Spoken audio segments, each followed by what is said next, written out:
Sports stories from the 419 in Northwest Ohio, brought to you by a voice you know. It's time to go around the area and around the Hearn. Talking it to the Ottawa Glandorf head coach in Troy Yant, now in his 13th year, just picked up win at number 300 against Toledo Central Catholic on Saturday.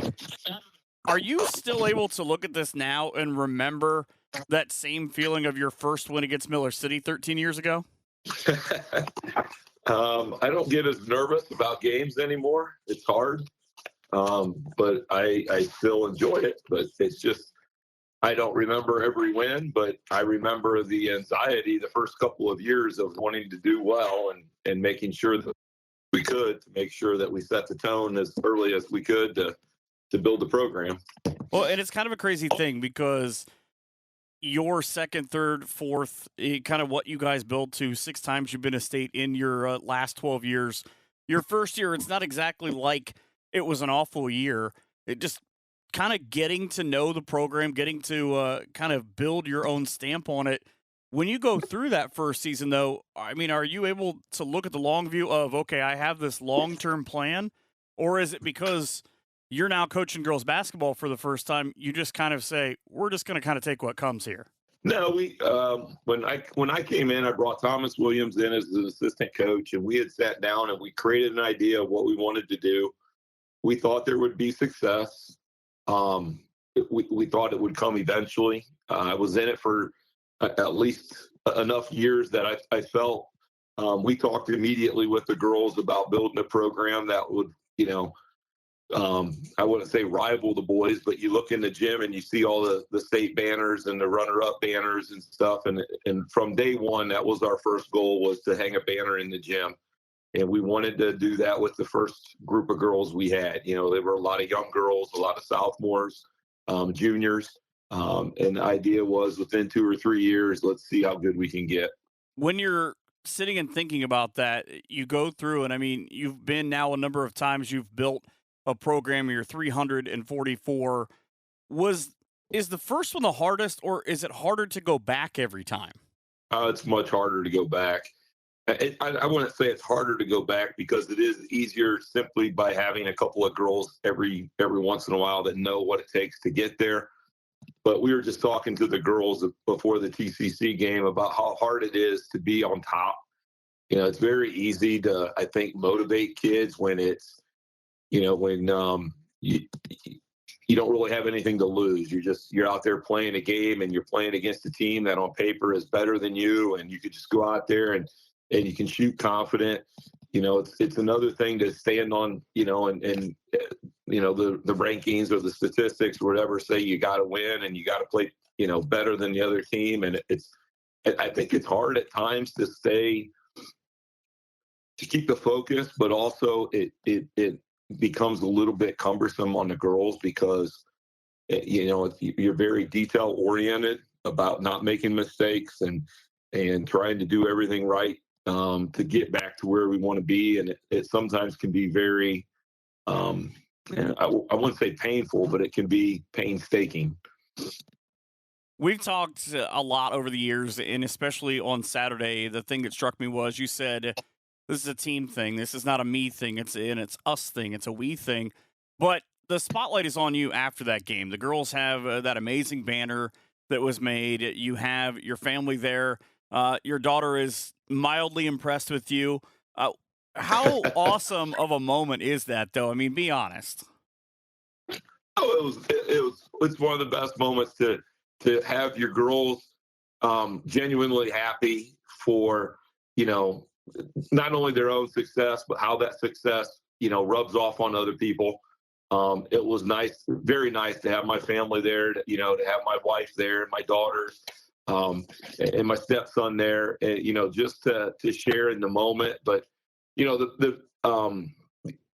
don't want to get too sentimental, but, unfortunately, some of the guys that were there at the beginning, unfortunately aren't there anymore. The assistant coaches, guys like Thomas Williams, who put in a great deal of effort early on, Rick Puttis, Mandy White, later Nicole Mormon, assistant coaches that really helped to shape the program. And then even, Scott Magg has been such a big part of the program the last couple of years. So, to have milestones, you like to I don't know. It's kind of like a grandpa at Christmas time. You like to look around and see the whole family around you when you're celebrating those big moments, and to have that milestone and those people not necessarily be there, it's you're kind of missing something, I think. But either way, I'll take it. And then, of course, knowing you, probably 20 minutes later, the newness of it all wore off, and you immediately started thinking about the next game. Oh, yeah.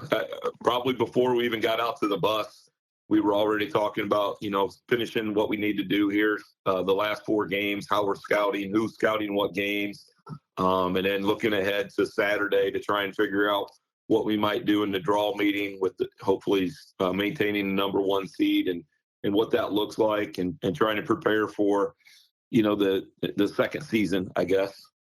How different has that been this year? Because, I mean, rankings are out of your hands. Voting is essentially out of your hands for different than what it's been at your first 10, 11 years of now it's just, you know what? We just have to go out. We have to win every game, control what we control, and just whatever happens, happens. Well, we've always tried to build build the schedule to the degree that we're going to be challenged.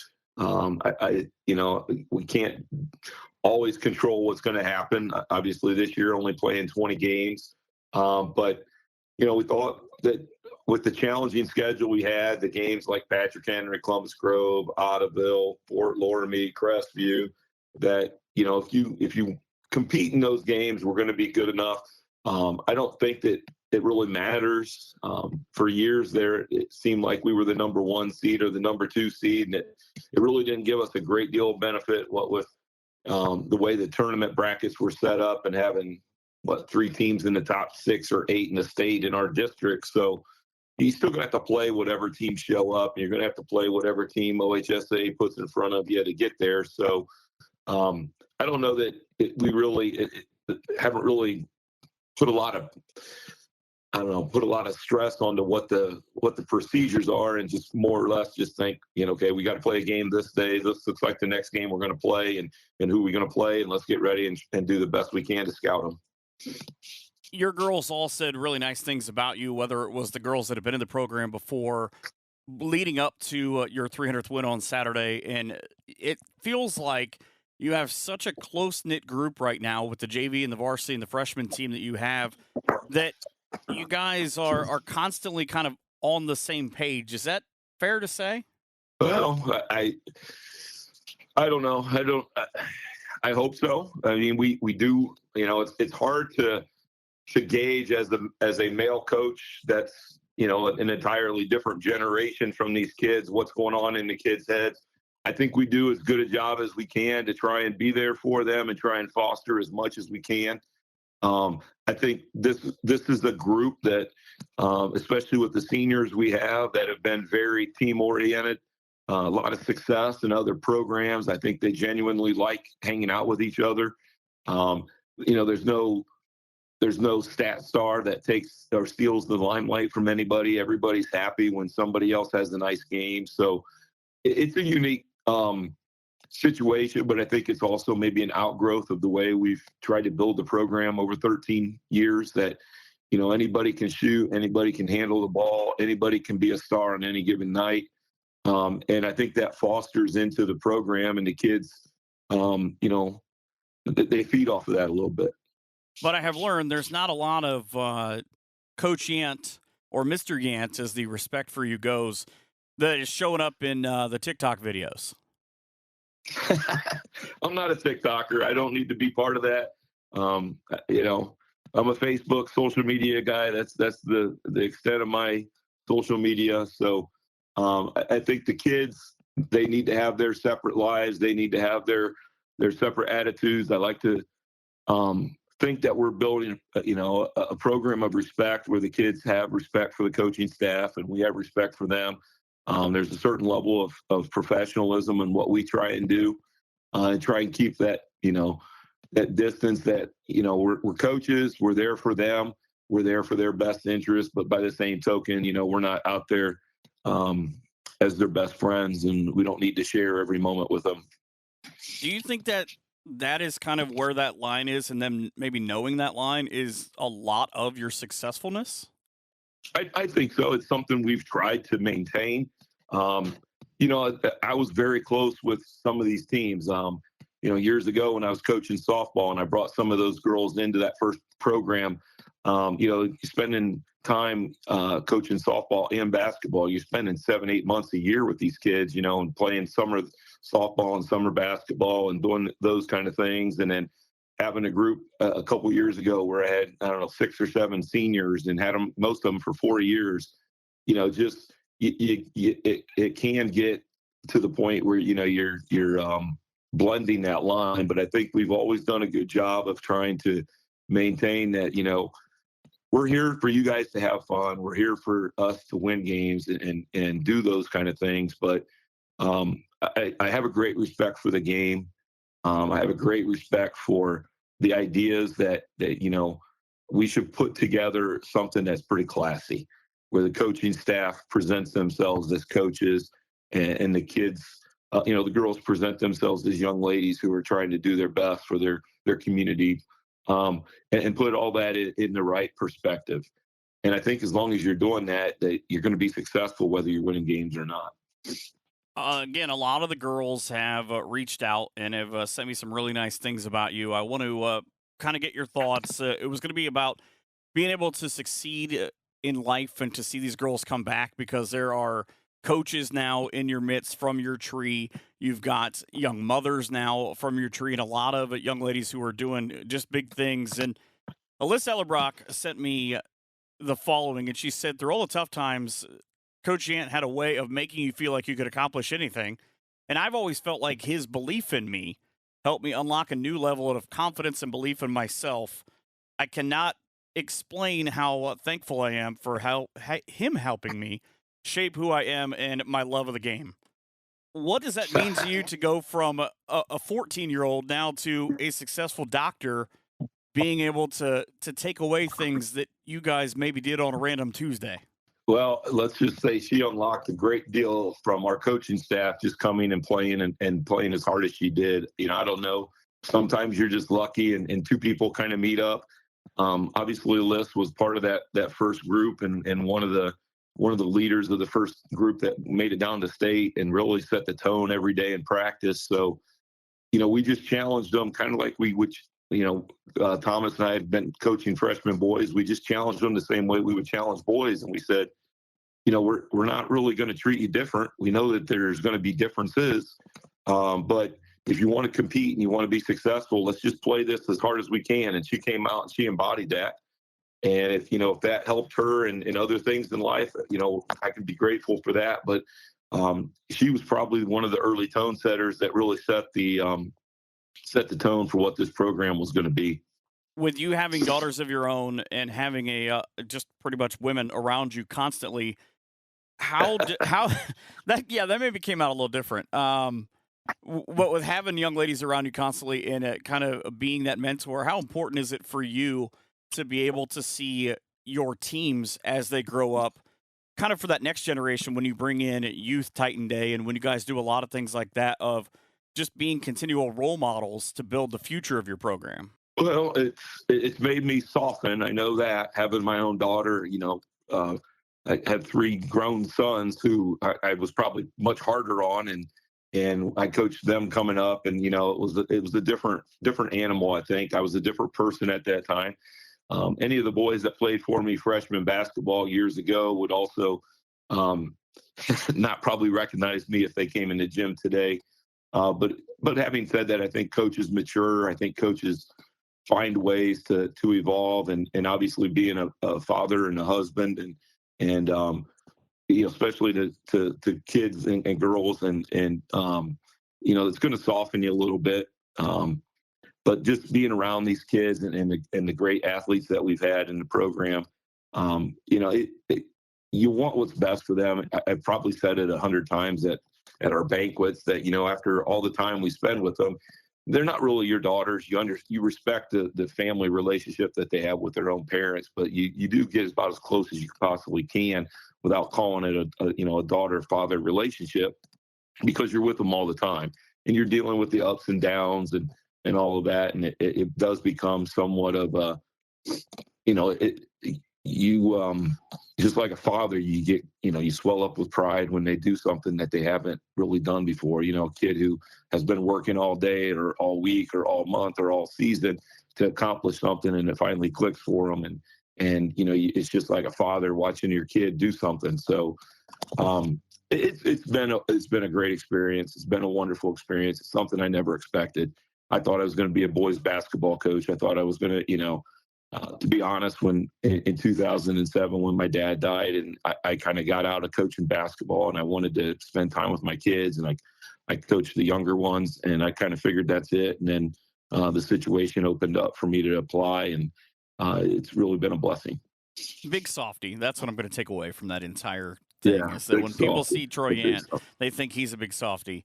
I'll kind of finish this asking you about this year's team. You guys sit right now at 16-0.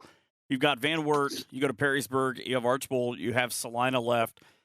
How are you feeling at this point in the season, given that when we talked in the preseason, it was, well, not only is the soccer team successful, and I'm missing those girls, now the volleyball team makes a great run of kind of trying to get in as much as you can. Do you feel like everything is kind of heading the direction that you would have liked for it in November? Well, yeah. I mean, in November, looking from November forward, you couldn't have predicted where we're going to be. But if you had a goal set, obviously, try to be undefeated would have been on top of the list. So we're right where we want to be, record-wise. We talked about where we wanted to be, what we wanted to have in, how we wanted to build certain parts of the program, the defense, the run game, where we wanted to be in our offense. Fortunately, I thought that early in the season, we were much better shooting the ball than what we had been the last couple of years. I think some of the girls have shot a lot more on their own. We didn't do a lot of team activities this summer. So, we're in a pretty good place. I think maybe if anything, the sickness we had a couple of weeks ago and just, we're still a little, I wouldn't say out of shape, but we're not in that fine-tuned shape you want to be at the end of the season, but we're getting close. So in 20 years, when you're finally done, and you're done coaching my daughter, you're done coaching your daughter, I'm just trying to manifest that at this point. What is it you want to be able to, either for you or for other people, to look back at your legacy at Ottawa Glandorf and say, that guy or that team did this? Yeah, people forget things in a hurry. I don't. They're not going to think about me. I think what they're going to see is that we've just built a sustainable program, and I want to see that continue. I want to see the program, and the kids reach newer heights. It would be nice, obviously, at some point in time to get that state championship for the program, but also for the future generations. I know when I was a kid watching, Ron Niekamp take teams down in 77, 78. It was a big thing to go down to state. Unfortunately, those guys didn't win a state championship, but I think the bedrock was laid for the program. I think we got a solid bedrock. It would be nice to hit that accomplishment, whether it's with me coaching this team or in the near future. But I think those are that would be the culminating capstone for the program that I think we built. I do take pride in the fact that I think the program is one of the more successful programs, especially for the way we've built it. Take pride in the fact that we've never we've never coached a kid that didn't come through the system. We never recruited a kid. We never brought a kid in, and you take pride in those little things. And I hope somewhere along the line, somebody recognizes that, we did a pretty good job for what we had available to us. And hopefully we didn't let the kids down. Well, I congratulate you on 300. I thank you for everything you've let me be a part of the last 13 years. And I'm excited for the next 20 years of what you can do. Well, I can guarantee you I won't be around for 20 years, at least not coaching. But we'll do it for as long as it's fun, and it's still fun. So we'll see where we're at. It was worth a shot, You're softy. I thought I would just try to capitalize on it. Well, we'll see.